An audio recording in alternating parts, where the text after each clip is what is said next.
Guys, ang ating pagsalubong sa bagong taon na December 31, 2023. Ayan, itong turutot mga guys para tulungan natin ang kampanya na mag-iwas sa paputok para sa pagsalubong ng bagong taon. Ayan, ito mga guys, ang aking turutot mamaya. Alright, binili ko ito mga guys, no? Ayan.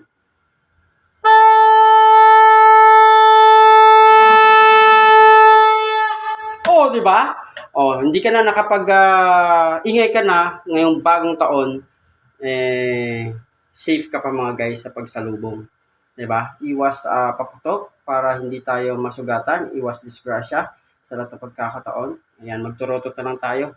Let's campaign for this turotot para kapag ingay tayo mamayang madaling araw o kaya pagsalubong ng 2024, o ligtas na ligtas tayo. Alright? O, ito, napakaingay din ito.